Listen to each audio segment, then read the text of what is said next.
Hello FIGGIE fiends and collectors, this is me Daniel Eastman Fowles, back again with another Lord of the Rings Toybiz figure review. Today we're going to be taking a look at one of the main antagonists from the Lord of the Rings trilogy with none other than the White Wizard himself, Saruman. This is actually the second version of him. The first version is somewhat the same figure, although this does see some slight retooling from that, of which we'll talk a little bit about in the review. In terms of this figure though, as I don't actually have the packaging in hand, as I did get this second hand, I can tell you the different packaging variants that Toybiz did. Namely, there was the red one ring style packaging, and also this figure was packed onto a blister card. Not to forget to mention that this was packaged in as a multi-figure pack with Sauron. So they're all the packaging variants that I came across. Let's take a look at the figure itself.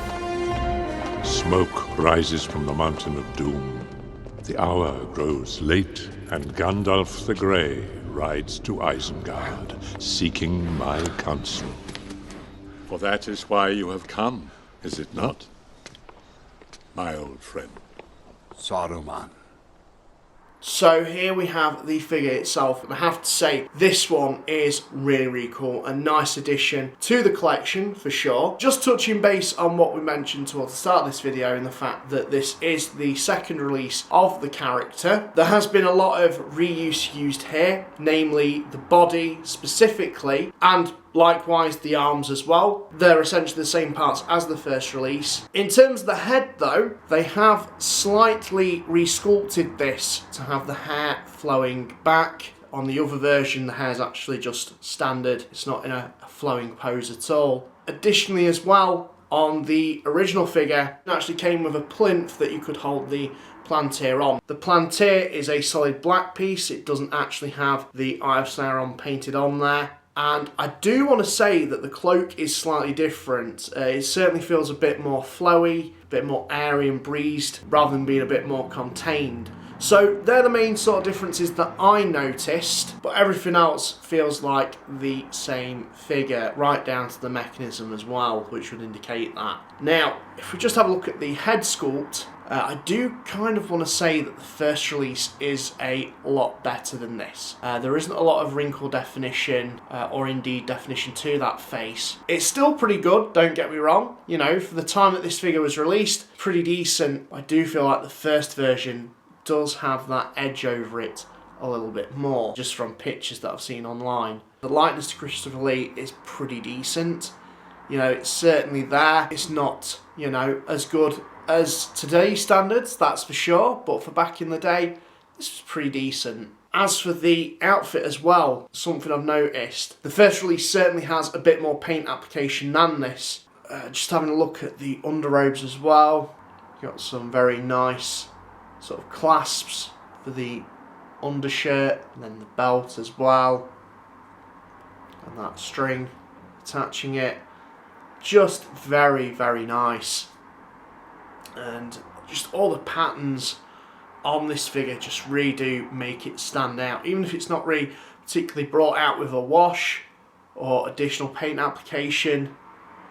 It just certainly adds to the figure. And indeed the coloration they've used on the white is a lot more of a stronger white. I do feel like this may be offset due to the age because of sun damage. There is a little bit of yellowing going on, although I'm not too sure if it's oil residue from the mechanism, because this figure is very sticky. A lot of these Lord of the Rings figures, as I've mentioned before, have a very oily sort of quality to them in hand, which isn't particularly nice to handle, but in terms of having it on display, it looks fantastic. But you've got some really nice sculpting and detailing on the robes, even on the sleeves as well. You know, Toybiz were absolutely brilliant at their sculpting work. Really made some absolutely interesting figures. Then if we just have a look at the boots, very nice, very nicely weathered.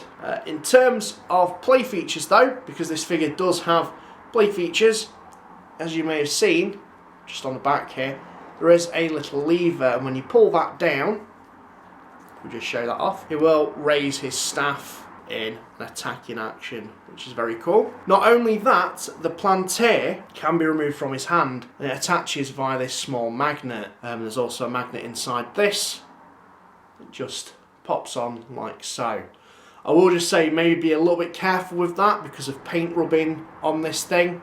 It is a very harsh magnet, so yeah, it's just worth bearing that in mind, and there is certainly a sweet spot when you're attaching this to his hand. Now I believe if you have the actual plinth that the first release has, there is more of a play feature to be included with that, but this figure didn't include it, which is kind of an interesting choice really, but that's fine. I guess they were going for a different scene variant of Saruman. In terms of his accessories though, he does come with his big long staff, which he holds very, very nicely. You can remove that if you did so wish, though he's got quite a tight grip on it. Cast in the very basic black plastic.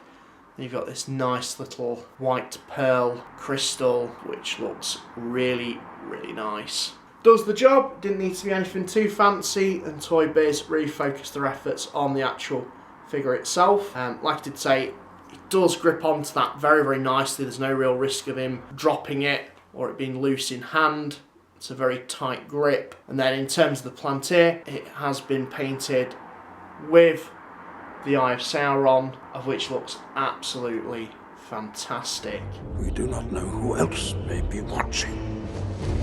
I really did like that version of it. It's what kind of drew me to get this one first over the first release for some reason. So yeah, very, very nice. In terms of his articulation, he does have a bit of a ball jointed head, although it is very limited due to his hair. He has ball jointed shoulders, although this one is on a ratchet because of that play feature. He has hinged elbows, swivel wrists, and I do believe he has a swivel torso, swivel hips, although they're very, very limited due to the skirt. He has hinged knees as well, and that's it. There's no articulation in the ankles. That's all the articulation that he does come with, of which for the time to be expected, particularly in the earlier waves that Toybiz did. Yeah, this guy's really, really cool. Has some pretty nice features that don't hinder, like I always say, the actual articulation of the figure. The only little downside is the potential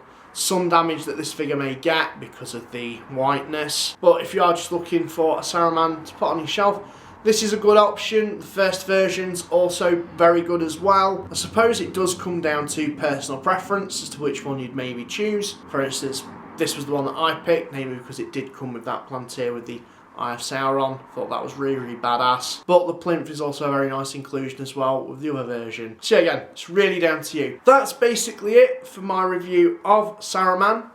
Let me know what you guys think. Did you have this figure back in the day? What are your thoughts? And well, this is me, Daniel East 1000, sign out. Thank you very much for watching.